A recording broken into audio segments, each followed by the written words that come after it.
Всем привет, мои огнедышащие дракончики! Ну что, мы долго ждали и дождались. Третий сезон сериала «Дом дракона» уже почти подоспел, поэтому я предлагаю вспомнить суть каждого из ключевых персонажей и немного, но со вкусом покопаться в их личности. Вы на канале Дневник Истерички, приготовьте ваши ласковые ушки, мы начинаем. Вестерос. В Вестеросе редко спорят о том, кто прав. Гораздо чаще спорят о том, у кого больше драконов и чья кровь считается более правильной.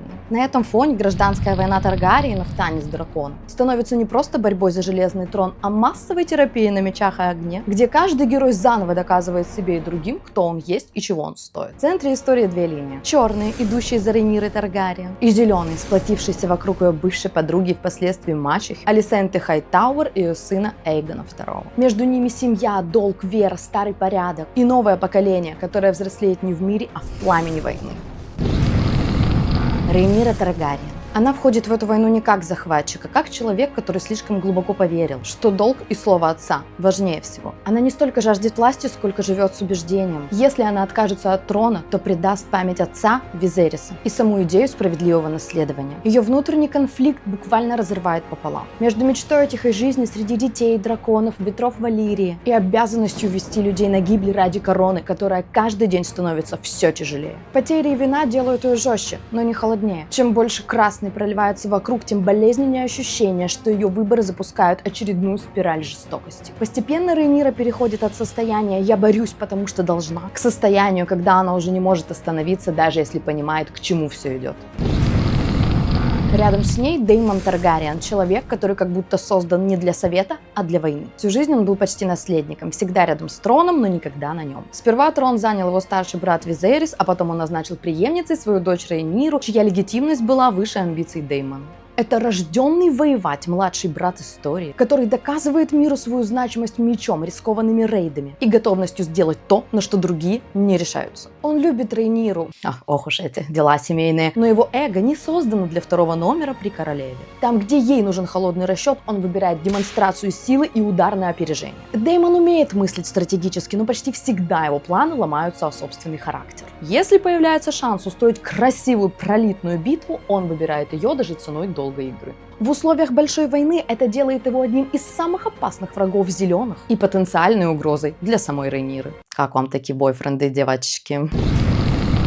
Алисента Хайтауэр. Зеркалом Рейниры выступает ее бывшая подруга и по совместительству потом мачеха Алисента Хайтауэр. Как бы вам такая история, если бы ваша подружка увела бы у вас папу? Алисента — это женщина, которая всю жизнь училась быть правильной дочерью, матерью, женой и верующей, пока не превратилась в главный политический катализатор узурпации. Ее идентичность построена на зависимости. Она привыкла ориентироваться на волю отца, мужа, Септона, а потом на интересы своих детей. В глубине души Алисента понимает, что ее муж Визерис любил свою дочь и видел в ней наследницу. Но признать это значит признать, что все, ради чего она боролась, буквально построено на самообмане. Ее мотивация — это защитить детей и сохранить привычный мир, где мужчина сидит на троне, а женщина стоит рядом. В итоге она разрывается между религией, долгом, клановыми интересами и ощущением вины за каждую гибель. Чем дальше заходит война, тем сильнее Алисента уходит в тревогу, контроль и жесткие попытки потушить те пожары, которые сама же когда-то и подпалила. Эйгон II. Он сидит на троне зеленых. Он король, который родился не для короны, а под ее прессом. Он вырос в ожиданиях и требованиях, к которым был не готов. От него хотели решительности, благочестия, силы. А он бежал в вино, плотские удовольствия и жестокие развлечения, пытаясь заглушить внутреннюю неуверенность. Вот мог бы просто походить к психологу, да? Где-то глубоко он знает, что именно Рейнира была названа наследницей, и именно это превращается в хронический комплекс самозванца. Чтобы доказать всем, что он настоящий король, Эйгон прибегает к вспышкам властности, силы и демонстративной жестокости, но почти всегда последствия за ним разгребают другие. В условиях гражданской войны такой правитель не просто не управляет хаосом, а делает его еще более непредсказуемым, разрушая постепенно даже самого себя. Эймонд. Несмотря на все ожидания, настоящий хребет зеленых — это не Эйгон, а его брат Эймонд. После потери глаза и детства в издевках и унижениях он превращает чувство собственной ущербности в настоящую сталь. Для него война не катастрофа, а шанс доказать, что он сильнее, смелее и достойнее своего коронованного брата. Эймонд холоден, рационален и при этом одержим жаждой мести и признания. Он верит в силу страха и предпочитает наносить удар, который оставляет у противника не только раны, но и легенды. В нем нет стремления к миру, любая попытка договориться воспринимается как слабость, а любой компромисс как предательство воинской сути. Такие люди толкают историю вперед, но всегда к пропасти. Отто Хайтауэр. Он стоит тенью над всей зеленой фракцией. Архитектор стратегии, человек, который уверен, что лучше всех понимает, что нужно королевству. Он не похож на импульсивных Таргариенов. Отто – рациональный циник, привыкший двигать фигуры на доске без эмоциональной привязанности. Он легко жертвует отдельными судьбами ради конструкции, которую считает единственно правильным порядком. Возможно, внутри себя он разделяет моральные сомнения Алисенты, но он давно дал себе отчет. Кто-то должен делать грязную работу, а история запоминает не методы, а результат. Его трагедия в том, что он не верит в мирные решения на длинной дистанции, и поэтому он превращается в мозг катастрофы. Человека, который запустил механизм войны и больше не умеет его остановить. Корлис Веларион.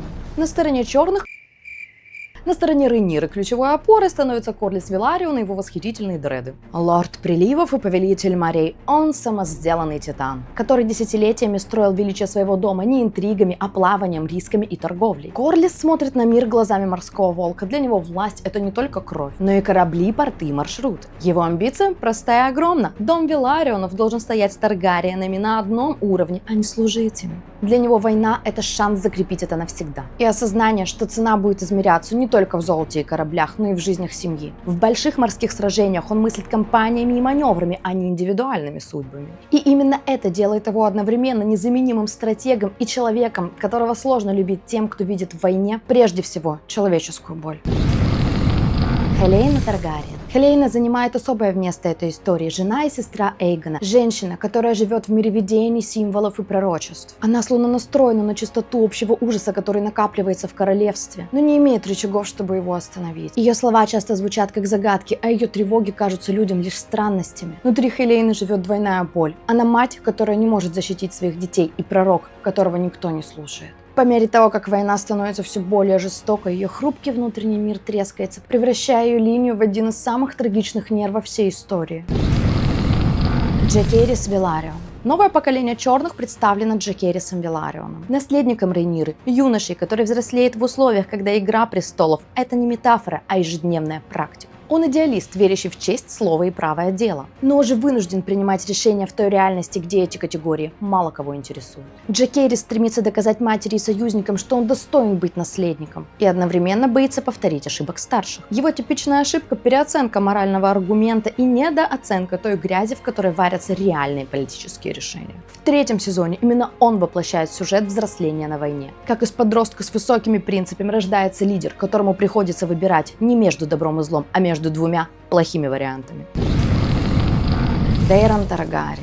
Третий сезон приносит в историю новые лица, скрытые козыри сторон. Один из них – Дейрон Таргариен, младший сын Визериса и Алисенты. В книжном лоре он уже давно участвует в «Танце драконов», но в сериале его до этого момента держали за кадром. Создатели отдельно подчеркивали, что Дейрон в их версии истории существует, просто пока не на показ. Поэтому его появление в третьем сезоне – это не слив из будущих серий, а логичное продолжение канона, когда шоу наконец-то догоняет события книги. Дейрон – принц, воспитанный вдали от столичных интриг, и его легко представить более собранным, дисциплинированным и более готовым к роли воина и правителя, чем эмоционального Эйгона. Его возвращение – это момент, когда война окончательно перестает быть спором между двумя фигурами и превращается в конфликт целой династии, где каждый новый Таргариен – это не шанс на мир, а еще одна точка напряжения. Рядом с ним в игру входят Ормунд Хайтауэр, аристократ и военный командир, усиливающий на поле боя влияние дома Хайтауэров. И Родерик Дастин, старый северный воин, для которого война не драма королей, а еще одна кампания, которую нужно выдержать.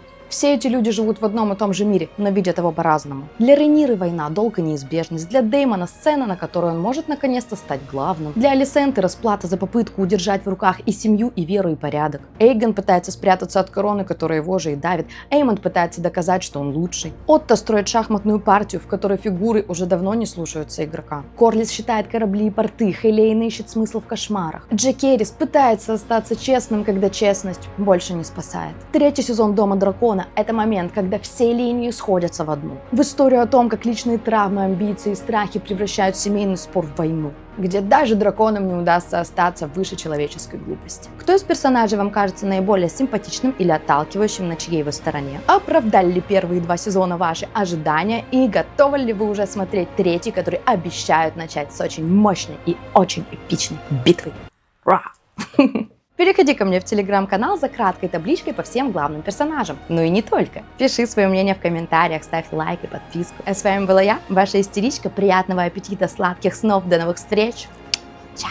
Какой-то супер мощной, гиперэпичной битвы.